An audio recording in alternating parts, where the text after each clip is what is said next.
Welcome back, folks, to World of Warships Legends. I'm Soopa-Dave, and today we're going to be looking at the Venezia. I'm not sure how to pronounce that, guys. You guys aren't here for the pronunciation.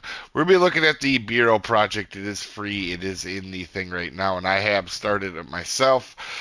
And I will talk about this Bureau. It is actually a little bit different, so we'll look at the segments, and then I kind of have like a recommended list for people, though, that are free to play or maybe going kind of the efficient route with their stuff. So for the first one, you can see we will look at the commanders, but under tier 6, they really, you guys, for the most part, should have them. So this Bureau, guys, if you're wondering, is very American, Italian, Japanese destroyer and cruiser heavy for all of them. So them 6 categories. So you can definitely go that, or them are the ships that you're going to want to really have that. Now, fortunately, you'll see here in the fleet section of it, there's a lot of newer ships that came in recently. And I will say that this event or this bureau is a little bit different than others to me in the past. So you can see you need Zara. So Italian cruisers are essential, and that seems like a very obvious thing.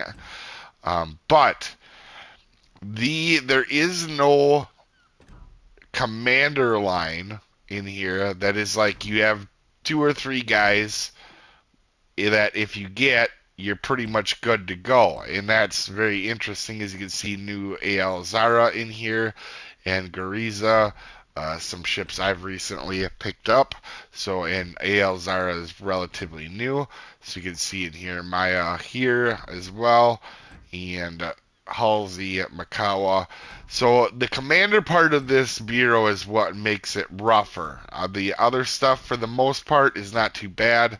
Amalfi here, you can see, so it'll be Zara, Amalfi, and Brindisi for the win, I guess, sections where you need the one win and then you just move on.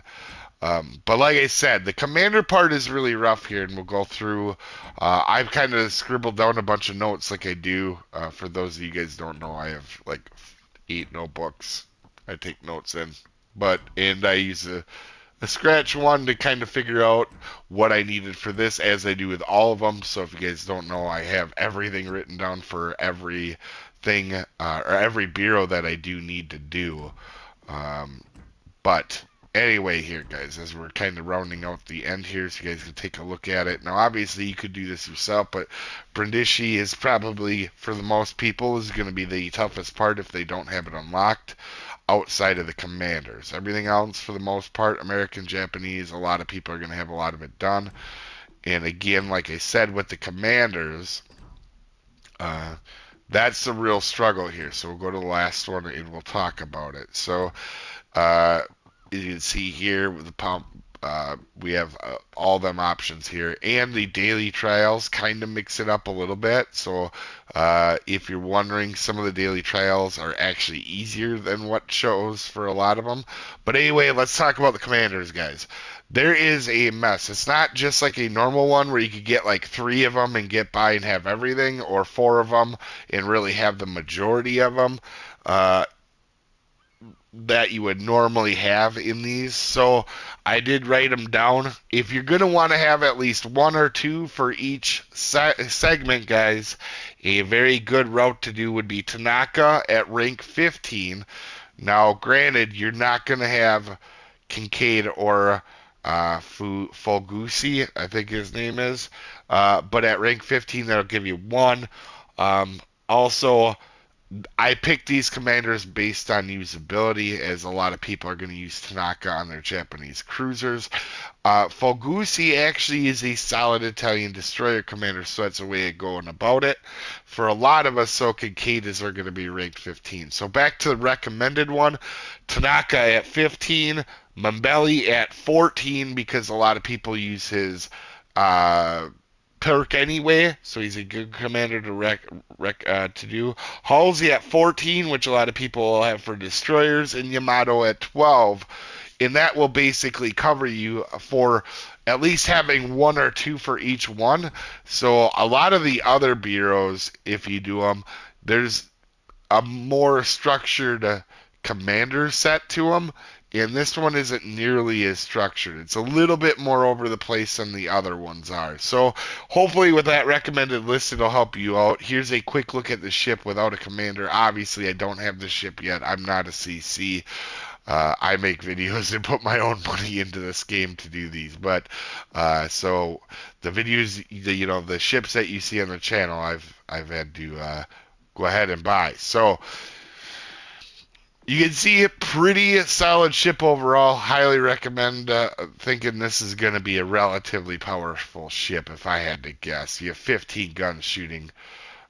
What you can see here is you can switch out and get SAP here.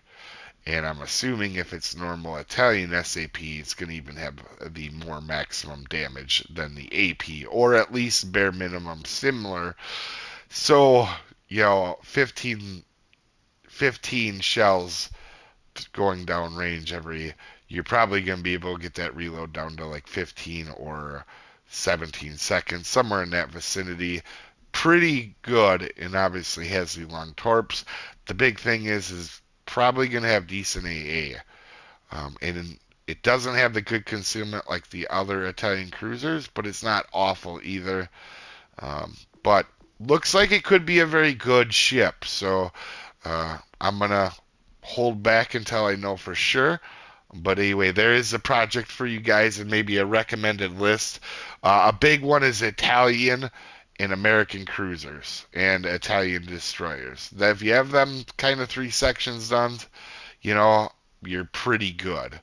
Um, or you can work on them. So, but anyway, you guys have a wonderful day, and I will see you next time, folks. Have a good one.